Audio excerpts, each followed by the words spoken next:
नमस्कार दोस्तों, आज हम भारतीय संविधान के जो 22 भाग हैं उनको एक एक करके विस्तार से समझने जा रहे हैं। इससे पहले हमने प्रियम्बल पे वीडियो बनाई और अनुसूचियों को देखा है, भारतीय संविधान के भाग को देखा है। तो आज हम भारतीय संविधान के जो 22 भाग हैं उनको एक एक करके विस्तार से देखेंगे कि प्रत्येक भाग में क्या वर्णन है। तो सबसे पहले हम भाग 1 को लेते हैं। भाग 1 केंद्र और राज्य क्षेत्र की बात करता है। इसमें अनुच्छेद 1 से लेकर 4 तक का वर्णन किया गया है, अर्थात इसमें 4 अनुच्छेद हैं। तो हम एक एक करके प्रत्येक अनुच्छेद को देखेंगे और ये देखेंगे किस अनुच्छेद में क्या कहा गया है।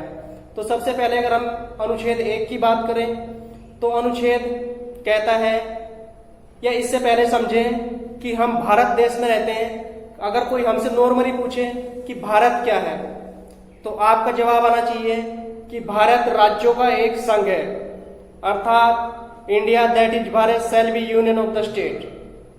तो अगर कोई भी नॉर्मल पूछे कि हम कहाँ रहते हैं तो हम भारत में रहते हैं, कि भारत क्या है, तो भारत एक राज्यों से मिलकर बना हुआ है। तो यह अनुच्छेद 1 कहता है। इसके बाद राज्यों का जो गठन होता है और जो प्रवेश होता है वो अनुच्छेद 2 के अनुसार होता है। जैसे किसी भी नए राज्य का निर्माण करना हो, जैसे हमने बहुत से एग्जाम्पल देखे हैं।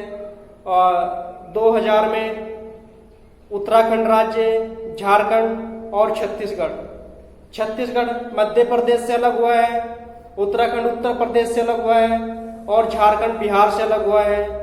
और 2014 में आंध्र प्रदेश से तेलंगाना राज्य अलग हुआ है। तो जो नए राज्यों का निर्माण हुआ है। इसके बाद बात आती है अनुच्छेद 3 की। तो अनुच्छेद 3 में किसी भी क्षेत्र की सीमा और उसके क्षेत्र में विस्तार और किसी भी क्षेत्र के नाम अर्थात किसी राज्य के नाम में परिवर्तन, वो अनुच्छेद 3 के अनुसार होता है। इसका भी हम उदाहरण देखते हैं। संयुक्त प्रांत अर्थात वर्तमान का उत्तर प्रदेश, संयुक्त प्रांत का नाम 1950 में उत्तर प्रदेश रखा गया। और इसका एक और उदाहरण है, उत्तरांचल को सन 2006 में नाम परिवर्तित करके उत्तराखंड बोला गया। तो यह अनुच्छेद 3 के अनुसार ही किसी भी क्षेत्र की सीमा को घटाया जा सकता है, बढ़ाया जा सकता है। यह अनुच्छेद 3 के अनुसार ही दर्शाया गया है। अनुच्छेद 4 की बात करें तो इसको बहुत ही ध्यान से हमको समझना होगा। अनुच्छेद 4 में यह कहा गया है कि राज्यों का प्रवेश या राज्यों का गठन। अनुच्छेद 2 किसी भी क्षेत्र की सीमा या किसी राज्य का नाम।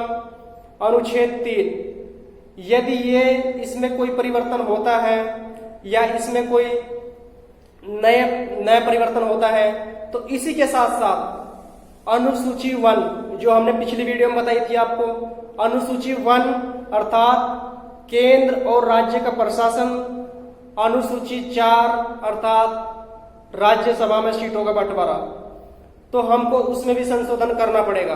क्योंकि जब किसी भी नए राज्य का निर्माण होता है तो उसका प्रशासन उसके अनुसार कहाँ से संचालित होता है ये उसका राज्य डिसाइड करता है।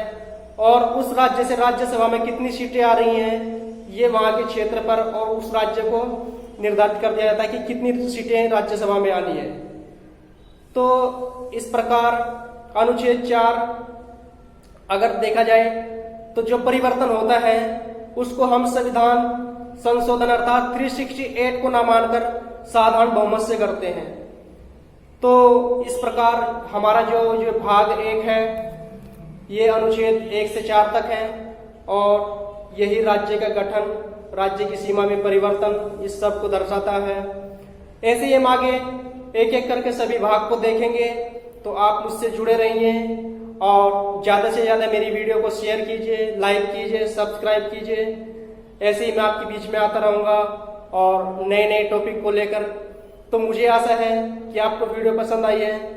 तो रिक्वेस्ट है, प्लीज शेयर कीजिए, लाइक कीजिए और सब्सक्राइब कीजिए। धन्यवाद।